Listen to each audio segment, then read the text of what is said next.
Good evening साथियों, साध्य PSC academy के यूट्यूब चैनल में मेरे सभी प्रतिभागियों का स्वागत है।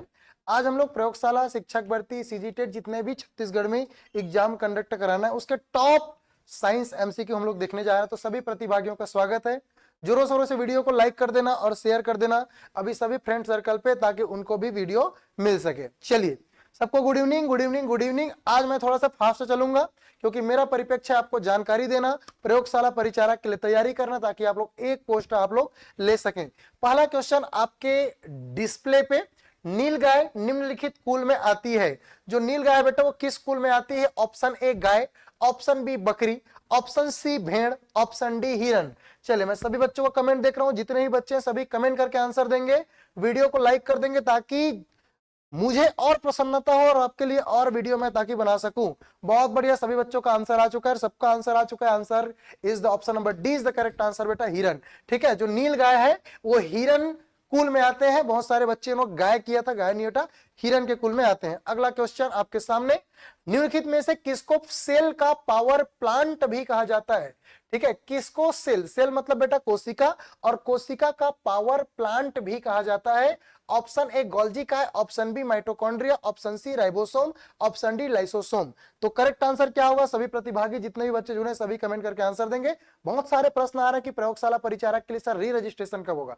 री रजिस्ट्रेशन बेटा मार्च से स्टार्ट हो जाएगा, डेट याद रखना 10 तारीख के आसपास ये शुरू हो जाएगा व्यापम के वेबसाइट पे। अगला क्वेश्चन आ रहा है कि प्रयोगशाला परिचारक के लिए क्या नए बच्चे एलिजिबल हो सकते हैं? जी हाँ बच्चे, नए बच्चों को मौका दिया जा सकता है, लेकिन आप व्यापम को एक लेटर लिख सकते हैं जो कि साध्य पीएससी एकेडमी के हमने कल टेलीग्राम में अपलोड किया। वो लेटर आप अपने हस्ताक्षर के साथ व्यापम को जीमेल कर सकते हैं, या खुद आप स्पीड पोस्ट या जैसा भी करके भेज सकते हैं। या जो बच्चे फॉर्म भर चुके हैं वो सिर्फ शिद्दत से 6 महीना तैयारी कर सकते हैं, हमारे साथ जुड़ सकते हैं साध्य पीएससी एकेडमी के मोबाइल एप्लीकेशन से। चलिए बहुत सारे बच्चों का आंसर आ चुका है कि निम्नलिखित में से किसको सेल का पावर प्लांट भी कहा जाता है? तो याद रखना बेटा, सेल का जो पावर प्लांट कहा जाता है वो कहा जाता है mitochondria.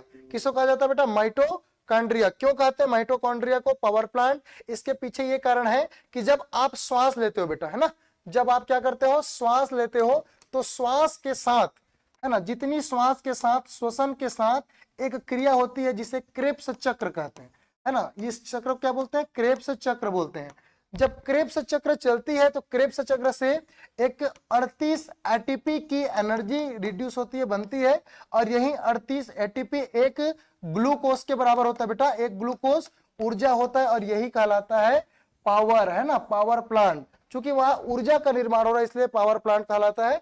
Option number B is the correct answer, mitochondria. Golgi body आपको पता है कि जो एनर्जी बना है उसको वो स्थानांतरण करता है, इसलिए आप उसको गोल्जी बॉडी को पोस्ट ऑफिस ऑफ सेल भी कहा जाता है। ठीक है, चलिए राइबोसोम को प्रोटीन की फैक्ट्री कही जाती है, और लाइसोसोम को आत्महत्या की थैली। तो यह भी आपको जानना बेहद इंपॉर्टेंट है।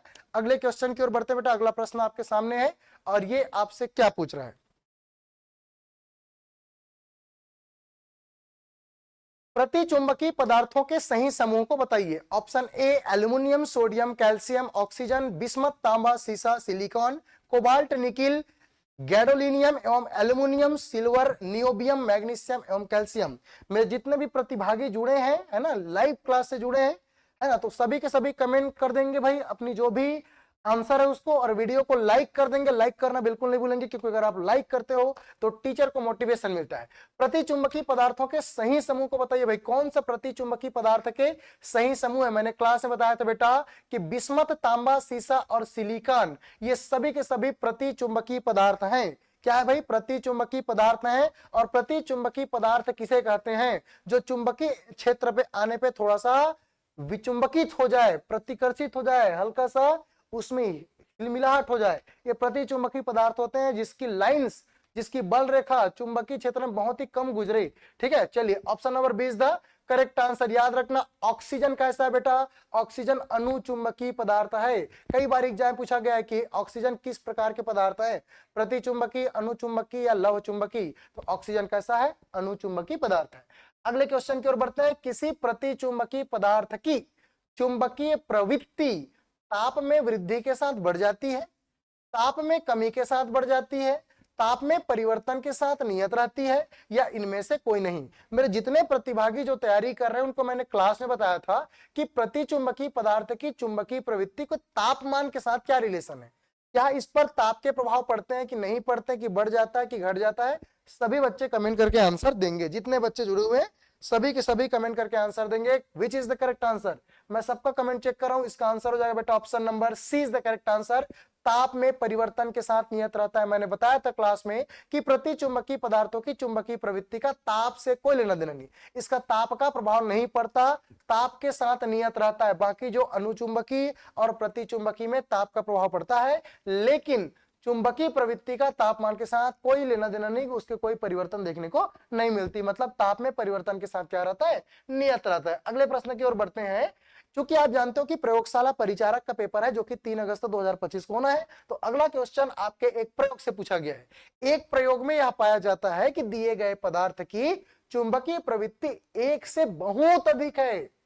अब मेरे बच्चे जो कि क्लास अटेंड कर रहे हैं उनको ऐसे ही पता चल गया होगा, क्योंकि वो लाइन मैंने इतना अंडरलाइन करके आपको समझाया था कि चुंबकीय प्रवृत्ति 1 से बहुत अधिक है, तो संभव है कि वो पदार्थ कैसा है बेटा, प्रतिचुंबकीय, अनुचुंबकीय, लव चुंबकीय या अचुंबकीय।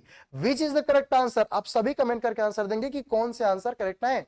मैंने बताया था कि बेटा जब चुंबकीय प्रवृत्ति 1 से बहुत अधिक होती है तो ये मटेरियल कौन सा मटेरियल होगा। वेरी गुड, तो बहुत सारे बच्चे का आंसर आ चुका ऑप्शन नंबर सी सर, लौह चुंबकीय पदार्थ। करेक्ट आंसर क्या बेटा, लौह चुंबकीय पदार्थ। Option number C is the correct answer. अगले प्रश्न की ओर बढ़ते हैं। अगला प्रश्न आपके सामने, किसी एसी परिपथ में धारा का वर्ग माध्य मूलमान 25 एम्पियर है, तो धारा का शिखर मान क्या होगा। बहुत अच्छा क्वेश्चन है, वेरी गुड, बहुत इंपॉर्टेंट क्वेश्चन, क्योंकि प्रयोगशाला परिचारक में याद रखना न्यूमेरिकल प्रश्न भी पूछा जाएगा, क्योंकि स्पेशली लिखा है बेटा सिलेबस में। इसमें कौन बच्चे एलिजिबल है सर, तो जो बेटा 10+2 पास है, मतलब जो 12वीं पास है, किसी भी स्ट्रीम का हो, physics, chemistry, biology, art, BCom, गणित, कोई भी स्ट्रीम के बच्चे इसमें एलिजिबल है। बस आपके पास जज्बा होना चाहिए एक पोस्ट पाने के लिए। सादा पीएससी एकेडमी आपके साथ है। 3 फरवरी से एक नई बैच स्टार्ट हो रही है, जिसमें जुड़ के आप सभी हमारे साथ एनसीईआरटी, मैं बार बार बोल रहा हूं एनसीईआरटी, हालांकि सिलेबस में लिखा है छत्तीसगढ़ माध्यमिक शिक्षा मंडल के 10वीं तक के प्रश्न उस स्तर के होंगे, लेकिन हम पढ़ाएंगे एनसीईआरटी, क्योंकि हमको पता है कि पेपर का लेवल कैसे बढ़ चुका है। अभी हाल ही में फॉरेंसिक डिपार्टमेंट का पेपर हुआ, पेपर हाई। अभी हाल ही में हायर एजुकेशन लैबोरेटरी टेक्नीशियन का हुआ है ना, उच्च शिक्षा विभाग में लैब टेक्नीशियन का, उसका भी हमने देखा कि पेपर हाई लेवल का था। तो हम जानते हैं कि बेटा पेपर का लेवल बढ़ गया, तो हम क्या करते हैं, फिजिक्स में न्यूमेरिकल के साथ साथ कॉन्सेप्ट को भी समझते हैं। अगले क्वेश्चन, किसी ऐसी परिपथ में धारा का वर्ग माध्य मूलमान, धारा का IRMS वैल्यू 25 एम्पियर, कितनी भाई, 25 एम्पियर दी गई है, तो शिखर धारा क्या होगा। तो मैंने फॉर्मूला बताया था बेटा, IRMS equal to I0, what is I0 है ना, peak value, highest value upon under root of 2, upon under root of 2। तो यहां पे दिया गया भाई 25 एम्पियर है ना, और ये इसके साथ दो भिन्न के बीच बराबर हो, तो जब भी दो भिन्न के बीच बराबर हो तो हमेशा तिर्यक गुणा, तो ये हो जाएगा भाई 25 गुना अंडर रूट ऑफ 2 बराबर I0 है ना, I0। अब इसको क्या करोगे, वैल्यू निकाल लोगे।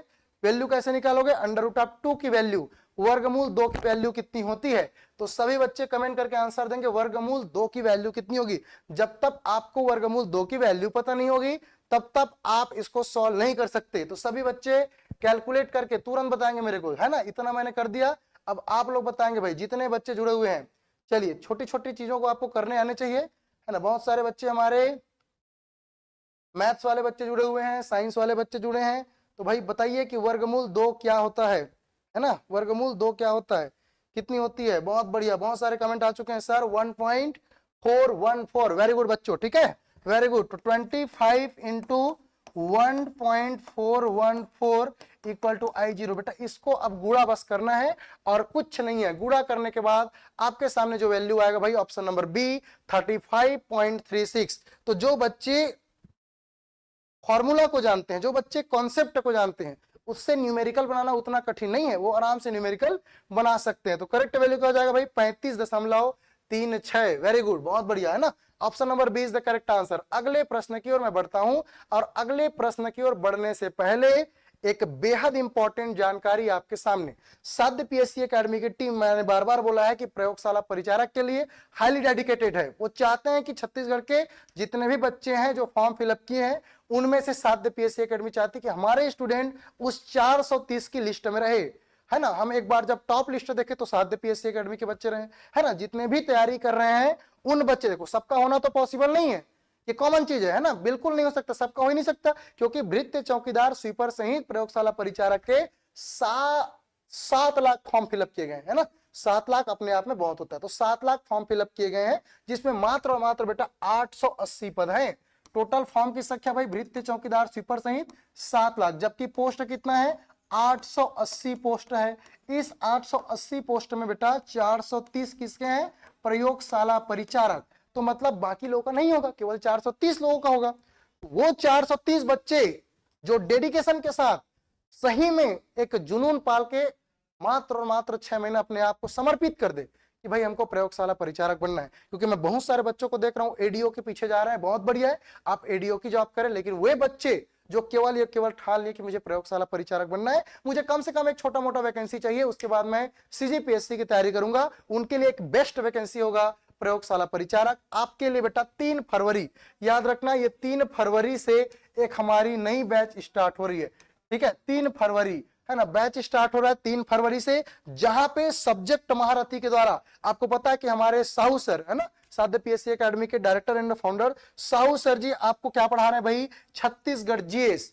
बहुत इंपॉर्टेंट वेटेज है, 30 नंबर का आपके छत्तीसगढ़ जीएस आने वाले हैं। बिल्कुल आपको इतने इजी तरीके से पढ़ाते हैं, इतने सरल तरीके से पढ़ाते हैं कि आपके दिमाग में एकदम फिट बैठ जाएगा। छत्तीसगढ़ ही में छत्तीसगढ़ पढ़ाएंगे, क्या चाहिए, ठीक है। तो मस्त हिस्ट्री पढ़िए साहू सर से, जियोग्राफी पढ़िए, है ना, क्योंकि आर्ट एंड कल्चर नहीं है सिलेबस में, कला एवं संस्कृति नहीं है। तो कई लोगों को तो पता भी नहीं होगा कि सिलेबस में कला और संस्कृति नहीं है। तो याद रखना भाई, जितने भी छत्तीसगढ़ के और पोर्शन है सभी को साहू सर जी पढ़ाएंगे। अगला हमारे Indian GS Manish Sahu sir के द्वारा, है ना, Indian GS Manish Sahu sir स्वयं पढ़ा रहे हैं, उनकी क्लासेस रेगुलर आपको यूट्यूब में देखने को मिलेगा, है ना। जियोग्राफी बाय मनीष सर, आप देख सकते हैं क्या पढ़ाते हैं, है ना। आपको इतने अच्छे तरीके से आपके दिमाग में फिट बिठा देंगे कि और आपको इधर उधर पढ़ने की जरूरत नहीं, बस आप अपने नोट्स को जो सर पढ़ाए उसी को रिवीजन कीजिए, मल्टीपल रिवीजन कीजिए, क्योंकि इसका वेटेज बेटा 5 से 10 नंबर का रहेगा, साथ में करंट अफेयर भी आएंगे। तो बढ़िया से इस 40 नंबर को आप तैयार कीजिए, और मेरे साथ तैयार कीजिए आप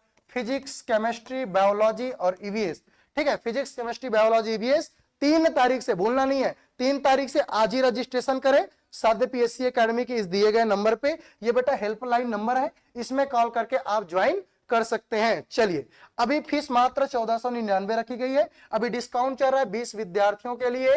तो बिल्कुल आप लोग जल्द से जल्द तैयारी के लिए जूझ जाएं, क्योंकि बहुत अच्छा मौका है। देखो बहुत सारे बच्चे सीजीपीएससी की ओर चले गए, बहुत सारे बच्चे एडीओ के लिए चले गए, तो थोड़ा सा टर्न कीजिए, थोड़ा सा। हालांकि साइंस पढ़ना थोड़ी सी कॉम्प्लिकेटेड है, लेकिन उतना भी मुश्किल नहीं है, क्योंकि यहाँ पे क्या बेटा सीजीजीएस भी है। तो बढ़िया एक मौका है, अच्छी एक मौका है, आपको एक पोस्ट मिल जाएगा, बस आपको तैयारी करना है ना। चलिए अगले क्वेश्चन की ओर बढ़ते हैं। हमारा अगला प्रश्न क्या है, प्लूटोनियम न्यूक्लाइड, है ना। प्लूटोनियम भाई 94 और इसके मास कितना है 242 के नाभिक में न्यूट्रॉनों की संख्या कितनी होती है। केमिस्ट्री से प्रश्न आया है, बहुत इंपॉर्टेंट प्रश्न आपके सामने। भाई न्यूट्रॉन की संख्या कैसे निकालते हैं सर, न्यूट्रॉन की संख्या निकालने के लिए बता दीजिए। तो न्यूट्रॉन की संख्या कैसे निकालते हैं, उससे पहले आपको बता दूं बेटा परमाणु भार कैसे निकालते हैं। परमाणु भार, है ना। चलिए, तो परमाणु भार बराबर क्या होता है, परमाणु भार बराबर होता है बेटा proton plus neutron, proton plus neutron. यहाँ पे आपको न्यूट्रॉन की निकालना है, तो न्यूट्रॉन बराबर हो जाएगा परमाणु भार, है ना, परमाणु भार माइनस प्रोटॉन, क्या हो जाएगा माइनस प्रोटॉन। तो यहाँ पे प्लूटोनियम न्यूक्लाइड, तो यहाँ पे देखो परमाणु भार कितना है 242, तो यहाँ लिख दो भाई 242। प्रोटॉन कितना है 94 इलेक्ट्रॉन, तो 94 प्रोटॉन। तो यहाँ पे बस इसको माइनस करना बेटा, न्यूट्रॉन की संख्या निकल जाएगी, बस इसको माइनस करना है, क्योंकि हमको पता है कि परमाणु भार क्या होता है, प्रोटॉन प्लस न्यूट्रॉन परमाणु भार। अब चाहे प्रोटॉन की संख्या पूछे, चाहे इलेक्ट्रॉन की संख्या पूछे, चाहे न्यूट्रॉन की संख्या पूछे, बस आपको निकाल देना है। अब जितना इलेक्ट्रॉन बेटा 94, इलेक्ट्रॉन की संख्या कितनी है 94, तो प्रोटॉन की संख्या भी कितनी होगी 94। आपसे पूछा गया है न्यूट्रॉन कितना है, क्योंकि आपको पता है कि नाभिक में होता है प्रोटॉन प्लस न्यूट्रॉन, परमाणु के नाभिक में होता है प्रोटॉन प्लस न्यूट्रॉन, जो कि परमाणु भार के बराबर होता है। फॉर्मूला में रखो, वैल्यू आएगा न्यूट्रॉन की संख्या, विच इज द करेक्ट आंसर। मेरे ऑनलाइन वाले बच्चे सबके सबका आंसर आ चुका है 148 सर, 148। बहुत बढ़िया बेटा, है ना। Option number B is the correct answer. चलिए अगले क्वेश्चन की ओर बढ़ते हैं। अगला प्रश्न आपसे क्या पूछ रहा है, भार के अनुसार पानी H2O में हाइड्रोजन की प्रतिशत कितनी होती है। वाह, बहुत बढ़िया प्रश्न। एक बार लाइक कर दो यार इस क्वेश्चन के लिए, मैं लाइक, थोड़ा सा रिक्वेस्ट, जितने बच्चे जो वीडियो देख रहे हैं थोड़ा सा रिक्वेस्ट है, जोरों शोरों से वीडियो को लाइक कर दो। लाइक करने से क्या है, टीचर को मोटिवेशन मिलता है और आपके लिए ऐसे ही प्रश्न बना के लाएंगे। तो आप बताओ कि बेटा भार के अनुसार पानी, पानी मतलब H2O है ना, पानी मतलब H2O में हाइड्रोजन की प्रतिशत कितनी है।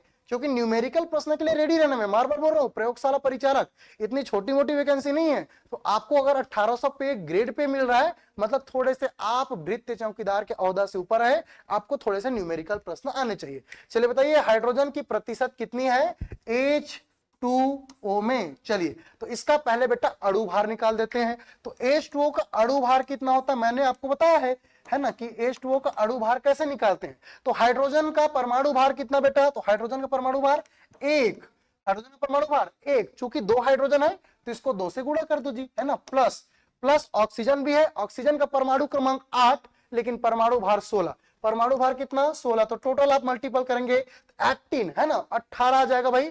तो हाइड्रोजन का परमाणु भार 18। अब इसी 18 में बेटा, इसी 18 में हाइड्रोजन की प्रतिशत पूछी गई है। तो हाइड्रोजन कितना बेटा 2, है ना, गुना कर दो 100।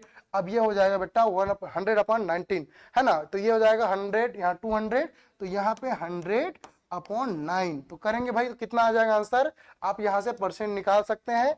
सभी बच्चे कैलकुलेट कीजिए जितने भी परसेंट है ना, बहुत बढ़िया 11.11, बहुत बढ़िया सभी बच्चे, बहुत बढ़िया। ऐसी तैयारी चाहिए मुझे, ऐसी तैयारी, इस लेवल की तैयारी रहनी चाहिए कि भाई खटाक से आपके पेन चले। बहुत बढ़िया, मैं सभी का कमेंट देख के खुश हूं, सबका आंसर सही है भाई। एक बार जोरों शोरों से वीडियो को लाइक कर देंगे। 11.11% हाइड्रोजन है, बाकी बेटा जितने भी बचे हुए हैं ऑक्सीजन की प्रतिशत है। किसकी प्रतिशत है, ऑक्सीजन की प्रतिशत है। अगले क्वेश्चन की ओर हम बढ़ते हैं। अगला प्रश्न क्या है, हाइड्रोजन को जलाने से क्या बनेगा। वाह, बहुत बढ़िया प्रश्न, साइकोलॉजिकल प्रश्न है। ऐसा नहीं कि जो बच्चे पढ़े हैं वही बना पाएंगे, जो बच्चे नहीं पढ़े हैं वो भी बना सकते हैं। आपको जरूरी नहीं कि फैक्चुअल नॉलेज आना चाहिए। मैं बार बार बोलता हूं, कोई भी एग्जामिनर ऐसे एग्जाम सेट नहीं करता कि बस आप पढ़े रहोगे तभी बना पाओगे। वो ऐसा भी सेट करता है कि उनके माइंड के लेवल पे होना चाहिए, वो आराम से वो बच्चा उस क्वेश्चन को बना लेगा। बहुत बढ़िया प्रश्न, ये प्रश्न देख के तो मुझे खुशी होगी। हाइड्रोजन को जलाने से क्या बनेगा। चलो भाई जला दो, ये रहा हाइड्रोजन H2। माचिस मार देंगे, है ना सर, माचिस मार, जैसे बीड़ी उड़ी जलाते ना, बीड़ी सिगरेट, वैसे हाइड्रोजन को जला दो। अब इसको जलाने से क्या बनेगा आपको बताना है। ऑक्सीजन बनेगा, ऑप्शन बी राख बनेगा, मिट्टी बनेगा कि पानी बनेगा। बढ़िया प्रश्न, बहुत बढ़िया प्रश्न, दिल छू जाने वाला प्रश्न। एक बार लाइक कर देना भाई, जितने बच्चे जुड़े हुए हैं लाइक, है ना, पाप लगेगा भैया, लाइक कर देना जितने बच्चे जुड़े हुए हैं। चलिए हाइड्रोजन को जला देंगे, जलाएंगे मतलब ऑक्सीजन की उपस्थिति में ही जलाएंगे, बिना ऑक्सीजन के नहीं जलेगा, याद रखना, क्योंकि ऑक्सीजन जलने में सहायक है। तो राख नहीं बनेगा बेटा। बहुत सारे बच्चे राख मार के आए हो, राख नहीं, option number D is the correct answer. पानी बनेगा। कैसे पानी बनेगा सर, क्योंकि H2 plus oxygen, what is the H2O, ठीक है, याद रखना। तो पानी बनेगा, क्या बनेगा भाई, पानी बनेगा। तो बहुत अच्छा, जिन बच्चों का आंसर डी है करेक्ट आंसर, वेरी गुड, है ना, करेक्ट आंसर। यही मेरे को चाहिए भाई, यही डेडिकेशन आपको चाहिए प्रयोगशाला परिचारक निकालने के लिए, शिक्षक भर्ती निकालने के लिए, CGPSC प्रीलिम्स निकालने के लिए आपके कॉन्सेप्ट क्लियर होने चाहिए। बहुत बढ़िया। राख वाले बच्चे है ना, राख हो जाओगे भाई, तैयारी करो, अभी समय 6 महीना, ज्वाइन करो 3 फरवरी वाला बैच, नहीं तो सही में राख हो जाओगे। तो बढ़िया से डेडिकेशन के साथ, है ना, एक बार सभी बच्चे जोरों शोरों से वीडियो को लाइक कर देंगे, है ना, शेयर कर देंगे अपने फ्रेंड सर्कल में, ताकि उनको भी पता चले कंपटीशन कितना है। चलिए अगले प्रश्न की ओर बढ़ते हैं भाई। अगला प्रश्न आपसे क्या पूछ रहा है, हाइड्रोजन हाइड्रोकार्बन के अणु भार के बढ़ते अनुक्रम के अनुसार निम्नलिखित में से कौन सा सही क्रम है। हाइड्रोकार्बनों के अणु भारों के बढ़ते अनुक्रम के अनुसार निम्नलिखित में से कौन सा सही क्रम है। Methane, ethane, propane, butane, propane, butane, ethane, methane, या ब्यूटेन, एथेन, प्रोपेन, मीथेन, या फिर ब्यूटेन, प्रोपेन, एथेन, मीथेन। ये तो मैंने पढ़ाया है, पढ़ाया हुआ चीज, जितने भी क्वेश्चन है भाई हमने पढ़ाया हुआ है। तो पढ़ाए हुए प्रश्न अगर आ रहे हैं बच्चों, तो क्वेश्चन बनना चाहिए, है ना। क्वेश्चन क्या होना चाहिए बेटा, बनना चाहिए। तो मैं सभी बच्चों को बोलता हूं, एक बार सभी बच्चे, है ना, 3 फरवरी वाले क्लास ज्वाइन करके देखिए, डेमो क्लास आपके सामने होगा। और ऐसे ही प्रश्न आपसे यूं बनेंगे, यूं भैया ना, अगर आपके प्रयोगशाला परिचारक में प्रश्न दिखेगा तो यूं बनेगा। कमेंट सेक्शन बिल्कुल मैं देख रहा हूं, कोई टेंशन लेने की जरूरत नहीं है, बस आप लोग, है ना, आप लोग आंसर दीजिए। थोड़ा सा मैं रिप्लाई नहीं कर पाऊंगा एक एक बच्चों का, क्योंकि टाइम वेस्ट हो जाता है।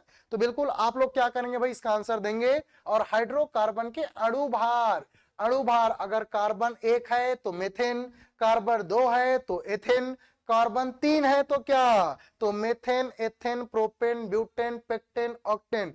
Option number A is the correct answer. Very good, जितने भी बच्चे थे सबका आंसर सही भाई, मेथेन, एथेन, प्रोपेन और ब्यूटेन। अगला क्वेश्चन, एक हाइड्रोकार्बन जिसमें कार्बन के 2 परमाणु द्विबंध द्वारा जुड़े हो, डबल बॉन्ड। मैंने बताया था कार्बन कार्बन के बीच डबल बॉन्ड, तो क्या कार्बन कार्बन के बीच सिंगल बॉन्ड, तो क्या कार्बन कार्बन के बीच ट्रिपल बॉन्ड, तो क्या। तो मैंने क्लास में बताया था बेटा, अगर कार्बन कार्बन के बीच डबल बॉन्ड हो तो वो एल्केन, एल्किन, एल्काइन या एल्किन बंध कहलाते हैं। कौन सा कहलाते हैं, ये तो यूं बनना चाहिए। क्वेश्चन आपने देखा, यूं बनना चाहिए, क्योंकि ये तो बहुत अच्छे से पढ़े हो, बहुत अच्छे से, मजा आ जाना चाहिए ऐसे क्वेश्चन देख के, तो मजा आना चाहिए। Option number B is the correct answer, है ना। ऑप्शन नंबर कौन सा करेक्ट आंसर है भाई, बी, है ना, एल्केन, एल्कीन, एल्काइन। तो कार्बन कार्बन के बीच अगर सिंगल बॉन्ड हो तो ये कहलाता है एल्केन, कार्बन कार्बन के बीच डबल बॉन्ड तो ये कहलाता है एल्कीन, और कार्बन कार्बन के बीच ट्रिपल बॉन्ड तो ये कहलाता है एल्काइन। वेरी गुड, जितने बच्चे जो ऑप्शन नंबर बी करेक्ट किए थे, वेरी गुड, है ना, मेरे तरफ से सबको शाबाश, है ना, बहुत बढ़िया। चलिए अगले प्रश्न की ओर बढ़ते हैं। अगला प्रश्न आपके सामने, उससे पहले, मजा आ गया, उसके पहले ये प्रयोगशाला परिचारक स्पेशल बैच, वही बच्चे परचेस करे जो सही में डेडिकेशन होकर तैयारी करना चाहते हैं, मजा आ जाएगा। 3 फरवरी से शुरू हो रहा है भैया, प्रयोगशाला परिचारक बना के छोड़ेंगे, ठीक है। तो प्रयोगशाला परिचारक स्पेशल बैच 6265097029 ये दिए गए नंबर है, और ये परीक्षा तिथि अनाउंसमेंट हो चुका है 3 अगस्त 2025। 3 अगस्त 2025 परीक्षा है, मतलब डेट आ चुका है। तो मैं चाहता हूं मेरे जितने बच्चे जो सच में डेडिकेशन के साथ प्रयोगशाला परिचारक की तैयारी करना चाहते हैं वो जुड़ जाए, ठीक है। बस आपको ये नंबर पे कॉल करना है, हम बनाएंगे प्रयोगशाला परिचारक, ठीक है, इसमें कोई दो राय नहीं बस। लेकिन आप समर्पित रहो, क्योंकि सबका तो मैं नहीं लगा सकता ना, केवल 430 पोस्ट है तो 430 बच्चे का लगेगा। तो बाकी बच्चे क्या करेंगे, बाकी बच्चे फिर रोएंगे कि भाई कितना पेपर दिलाता हूं, वैकेंसी नहीं निकलता, ये है वो है, सरकार वो बात की बात है भाई। 430 पद में मेहनत करो, डेडिकेशन दिखाओ, समर्पित होगा। कोई भी पद, कोई भी सफलता समर्पण मांगता है, त्याग मांगती है, मेहनत मांगती है, वो करो, मेहनत, सफलता, और है ना, ये बिल्कुल आपका सुनिश्चित। चलिए आगे भाई, ये दिए गए नंबर आप नोट कर लेंगे, चैनल को सब्सक्राइब कर लेंगे वे बच्चे जो नए हैं, ताकि उनको हमारी जितनी भी वीडियो आएगी वो बिल्कुल मिल सके, क्योंकि ये एमसीक्यू सीरीज लगातार चलेगा, 3 अगस्त तक चलेगा। तो बिल्कुल आप लोग क्या करेंगे, चैनल को सब्सक्राइब कर लेंगे, लाइक नहीं किए वो लोग लाइक जरूर कर देना। चलिए आगे बढ़ते हैं अगले प्रश्न की ओर। बेंजीन, है ना, बेंजीन में सिग्मा और पाई बंध की संख्या कितनी होती है। भयंकर रिपीटेड क्वेश्चन, इतना रिपीट हुआ, इतना रिपीट हुआ, इतना रिपीट हुआ है, झन पूछो, तगड़ा वाला रिपीटेड। बेंजीन जो होता है बेटा, बेंजीन C6H6,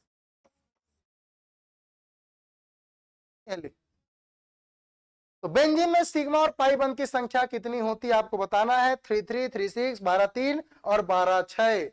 आपको मैंने बताया कार्बन की संयोजकता 4, मतलब एक कार्बन हमेशा 4 हाइड्रोजन से चिपका रहेगा, क्योंकि बेटा बेंजीन है, एथेन, एथीन, एथाइन, तो बेंजीन मतलब डबल बॉन्ड, तो कार्बन कार्बन के बीच डबल बॉन्ड, कार्बन कार्बन के बीच डबल बॉन्ड, कार्बन कार्बन के बीच डबल बॉन्ड, ठीक है। चलिए कार्बन कार्बन के बीच डबल बॉन्ड, तो जितने भी हैं ये सब, है ना, यहाँ सिंगल है ना, ये जी क्या है, सिंगल है भैया ना, सिंगल समझने से। एक और कार्बन, यहाँ कितना, 1 2 3 4 5, ठीक है। चलिए तो ये हो गया, चलो और, तो 1 2 3, है ना, ये सिंगल बॉन्ड, ये भी सिंगल है, ये भी सिंगल है, ठीक है। चलिए हाइड्रोजन डालते हैं भाई, हाइड्रोजन 6 कार्बन है ना, 3 3 6, बहुत बढ़िया, ठीक है। यहाँ पे कार्बन का 1 2 3, चल एक हाइड्रोजन दे दो, 1 2 1 3, चल हाइड्रोजन दे दे 4, है ना, इसका कार्बन का कितना 4 संयोजकता, 1 2 3 और 4। इसके लिए भाई 1 2 3, ये एक ही है ना बेटा, ये एक है ना, इसको ज्यादा मोटा कर दिया हूं। और ये हो गया एक और, ये हो गया एक और, ये हो गया एक और। कितने हाइड्रोजन, 1 2 3 4 5 6। देख लो भाई, बहुत क्लियर टाइप का बना दिया हूं, एकदम क्लियर है। ये सिंगल बॉन्ड, ये double bond, single bond, double bond, single bond, double bond, है ना। चूंकि 6 हाइड्रोजन है, 6 तो हाइड्रोजन चिपका दिया हूं। क्यों चिपकाया हूं सर, क्योंकि 6 हाइड्रोजन है। कार्बन की संयोजकता 4। संयोजकता कैसे निर्धारित करें, देखो एक लाइन 1, दूसरा लाइन 2, तीसरा और चौथा। ये देखो ये 4 संयोजकता को रिप्रेजेंट कर रहा है। फिर इसके लिए देखो ये सिंगल, ये डबल, तो 2 1 3, और यहाँ पे हाइड्रोजन एक 4, तो 4 संयोजकता रिप्रेजेंट करता है। अब मैंने सिग्मा और पाई बंध निकालने के लिए क्या बताया है, यदि बेटा एक ही बांध से जुड़े हो तो हमेशा क्या होगा, सिग्मा। अगर कार्बन कार्बन डबल बॉन्ड से होगा तो एक सिग्मा, बाकी पाई, बाकी क्या होंगे, पाई होंगे। चलो काउंट करो भाई, तो काउंट करते हैं, काउंट करते हैं, 1 2 3 4 5 6 7 8 9 10 11, है ना, 11 और 1 12। तो 12 बेटा क्या है, सिग्मा। 12 क्या है, सिग्मा। और पाई कितने हैं सर, तो यहाँ पे पाई 1, यहाँ पे पाई 2 और यहाँ पे पाई 3। तो 12 और 3 वाले मेरे जितने बच्चे हैं सबका करेक्ट आंसर है, सबका करेक्ट आंसर है। इसको तो हम लोग इतने बार भाई पूछा गया है व्यापम के एग्जाम में कि बेंजीन में कितना सिग्मा, कितना पाई, बेंजीन में कितना सिग्मा। थक गए हूं, है ना, क्वेश्चन इतने रिपीटेड है कि मैंने इसको 10 बार बता दिया क्लास में, 12 और 3। ठीक है, चलिए, तो which is the correct answer, option number C is the correct answer, 12 and 3। अगले क्वेश्चन की ओर देखते हैं, बुलेट प्रूफ जैकेट के निर्माण में किस बहुलक पदार्थ का प्रयोग होता है। ये बहुत इंपॉर्टेंट पेपर जो कि मंडी इंस्पेक्टर, फूड इंस्पेक्टर के एग्जाम में सीजी व्यापम द्वारा पूछा गया था कि bullet proof jacket, sir bullet proof jacket जिसमें गोली नहीं लगती, क्यों गोली नहीं लगती, किस बहुलक के बने होते हैं, है ना। तो क्यों नहीं लगते हैं भाई, उसमें होता है बेटा केवलर। क्या होता है, Kevlar. Option number C is the correct answer. तो जितने बच्चे ऑप्शन सी वाले हो केवलर वाले, बिल्कुल सही जवाब है आप लोग का। अगले प्रश्न की ओर बढ़ते हैं, प्राकृतिक रबड़ निम्नलिखित में से इसका बहुलक कौन सा है, ब्यूटाडाइन, एथिलीन, आइसोप्रीन या स्टाइरिन। ये तो मेरे सभी बच्चे बता देंगे, सभी बच्चे, क्योंकि रिपीटेड प्रश्न, व्यापम ने जो प्रश्न पूछा है वो मेरे बच्चों को तो ऐसी याद है फिंगर टिप्स में, है ना। तो प्राकृतिक रबड़ बेटा किसके बने होते हैं, आइसोप्रीन के बने होते हैं। जबकि मैंने बताया था कृत्रिम रबर ब्यूना एन के बने हैं। किसके बने हैं, ब्यूना एन के। निम्नलिखित में से किसके निर्माण में फिनॉल का प्रयोग किया जाता है, phenol phenol phenol phenol phenol का प्रयोग किया जाता है। तो याद रखना, फिनॉल फिनॉल फिनॉल, तो फिनॉल और फॉर्मेल्डिहाइड, लिख देते यूज बैकेलाइट, है ना। तो फिनॉल और फॉर्मेल्डिहाइड का प्रयोग बैकेलाइट के निर्माण में किया जाता है। ये भी सबके फिंगर टिप्स में है भाई। अगले प्रश्न आपके सामने, बहुत बढ़िया प्रश्न, ये तो फेवरेट प्रश्न है, व्यापम का सबसे फेवरेट प्रश्न यही है। सूची 1 तथा सूची 2 को सुमेलित कीजिए, नीचे दिए गए कूट से सही उत्तर को चुनिए। लैक्टिक अम्ल, एसिटिक अम्ल, साइट्रिक अम्ल, ब्यूटेरिक अम्ल, नींबू, दुर्गंध युक्त मक्खन, दूध और सिरका। करेक्ट आंसर क्या होगा, एक बार जोरों शोरों से वीडियो को लाइक कर देना। Like is the key of motivation for teachers. ठीक है, तो बिल्कुल आप लोग लाइक करें। चलिए अगले क्वेश्चन की ओर बढ़ने से पहले इसका आंसर बता दो भाई। लैक्टिक अम्ल तो दूध में सर, सबको पता है सर, दूध में लैक्टिक अम्ल, है ना। सिरका सर एसिटिक अम्ल। तो बेटा एक थर्ड, एक थर्ड, एक थर्ड, और इसका हो जाएगा 4। तो correct answer option number D is the correct answer, है ना। तो सभी बच्चों को कमेंट आ चुका है sir, D is the correct answer, तो ऑप्शन नंबर डी। अगला क्वेश्चन, निम्नलिखित में से किस विस्फोटक का नाम नोबेल तेल है। अब ये वही बच्चे बताएंगे जिन्होंने मेरे साथ जुड़ के प्रयोगशाला परिचारक और शिक्षक भर्ती की तैयारी की है, क्योंकि उनको मैंने बताया था कि नोबेल तेल को और किस नाम से जाना जाता है, टीएनजी, टीएनपी, टीएनए या टीएनटी। चलिए, बहुत इंपॉर्टेंट सिलेबस है प्रयोगशाला परिचारक का, मजा आ जाएगा एनसीईआरटी पढ़ने में। तो सभी बच्चे 3 फरवरी आज ही एडमिशन ले लो, ताकि 3 फरवरी वाली हमारी क्लास आपको मिल सके।